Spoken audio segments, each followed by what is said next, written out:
Hey everybody, it's Mike over at Taxes and Bricks. Welcome to episode 68.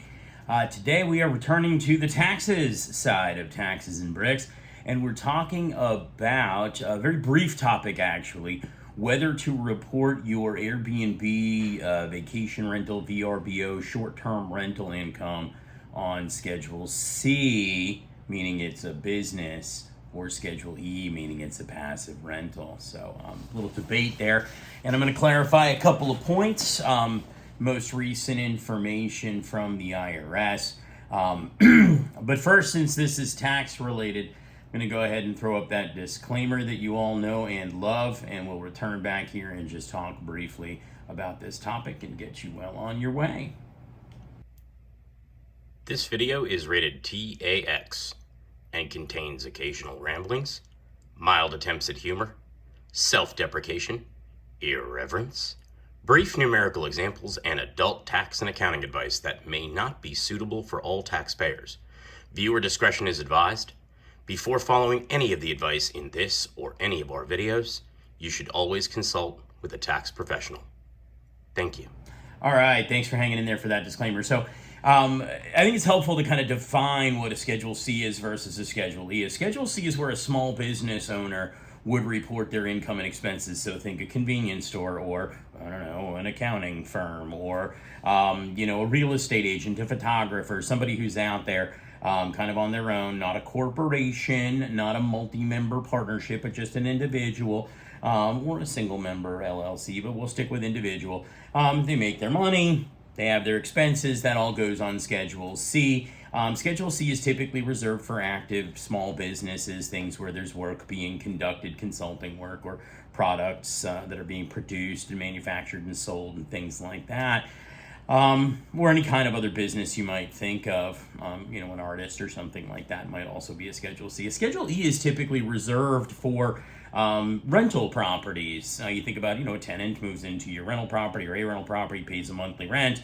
There's, expenses associated with the rental. Those get written off. And so you might be thinking, well, what's the difference? Well, of course, with the IRS, they have a difference for everything. And essentially, the main difference here that most people associate with these two forms is what we're allowed to do when the expenses exceed the income. With a small business, you have a couple of years where the expenses exceed the income, and you can take those losses on your tax return and offset maybe your spouse's W-2, or if you have a W-2 as well, a W-2, or other types of investment income, that kind of stuff.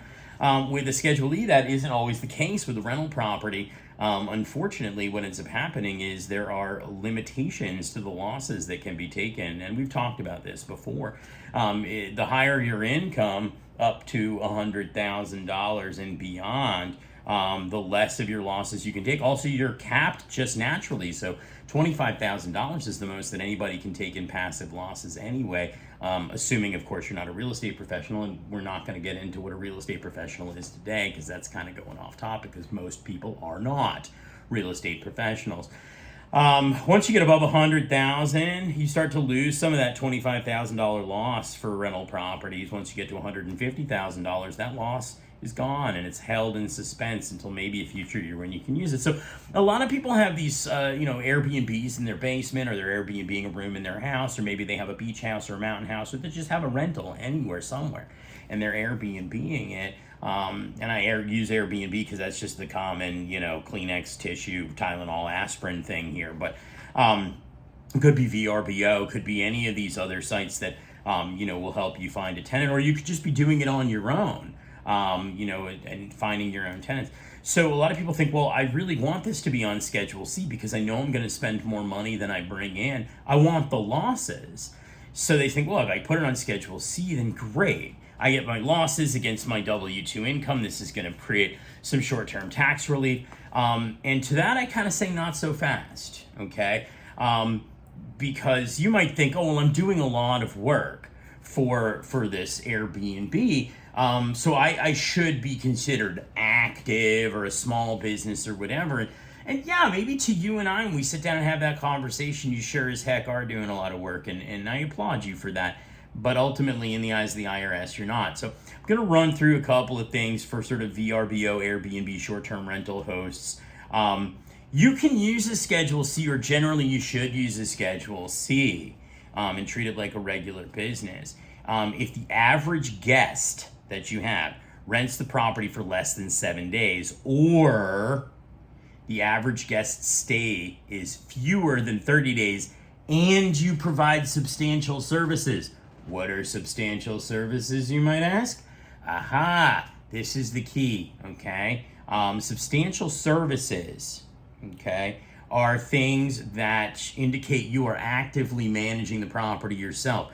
So you go in and provide housekeeping services whilst the guests are there. So think of a hotel. You leave in the morning to go and have fun and do your touristy things, and you come back and they've cleaned the bathroom and they've cleaned the beds and they've done the laundry and they've given you new fresh towels and they put a mint on the pillow. That's kind of housekeeping services. Not in between guests, while the same guest is there. So they're there Monday, Tuesday, Wednesday, Thursday, Friday. You're going in every single day and you're cleaning the place for them, okay? Concierge services, you're serving them food like a bed and breakfast might serve food. Things like linen services and whatnot. It's not just if you're providing services, again, in between one guest and another. So one guest is there for 4 or 5 days, and then another guest comes in and you go in between. It's got to be whilst the guests are all there. If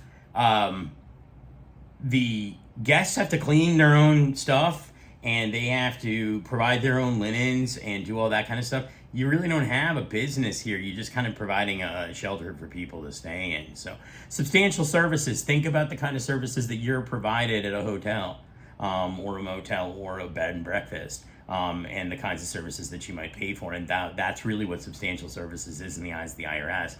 Otherwise, if you have an average guest that rents the property for more than 7 days and you don't provide substantial services, or the average guest stay is longer than 30 days, okay, then you've got yourself a Schedule E situation, okay? So somebody's going to come and, rent the place. Consistently people are doing like a 1 month rental, 2 month rental, 3 month rental, that kind of stuff.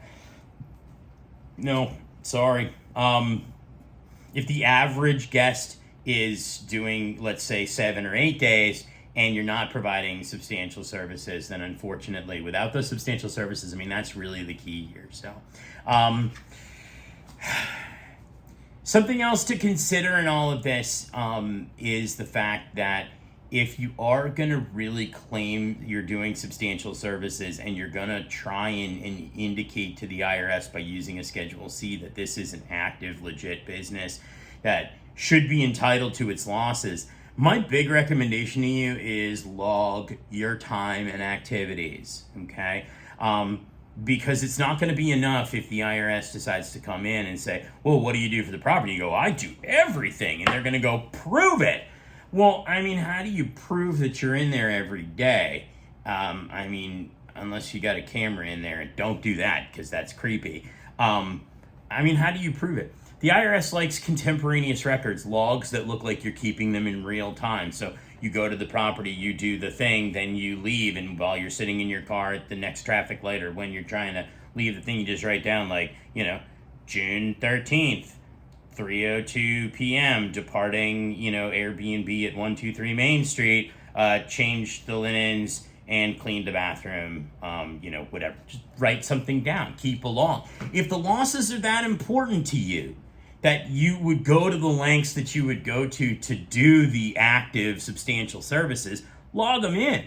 Make that part of your time that you're spending on your property, and it'll pay off in dividends for you, or at least in losses that you can take. So that's the skinny on that. Just been getting some questions about it, and I thought I'd ask. Not anything specific, not a mailbag per se, but I thought this is a good topic to kind of leave up and have as its own standalone video. So thank you guys for watching. I really do appreciate it. I think stay tuned tomorrow. I think I might have 1 or 2 helmets to show you guys, Dark Trooper and Darth Vader. And I'll put those up on the wall as well. If I can, I'll tell you the saga with the new brackets that I bought. Anyway, dude from the UK is real nice, but he just forgot to tell me something. Kind of an important key piece of information about the new brackets that I bought. So anyway, and maybe I'll do another kind of quick lap around the new stuff going on with the Lego room because it's real exciting, and I'm very excited about it. So, also, as you can see in the background, I started Spring Lantern Festival. Not really sure why. Randomly just kind of grabbed it out and thought, now that the table off to the left of the Lego City is kind of blank and ready to go, that was going to be that first set that goes off in the corner, to kind of let the city kind of round the bend a little bit. So I don't know, maybe that's why I grabbed it. I'm really not sure. I have no idea. But maybe it'll start me kind of getting the Lego City done and whatever. I've got Back to the Future at home, the DeLorean. So exciting stuff going on. Lego taxes, it's all fun and games. Hang out, watch, enjoy, and have a great day.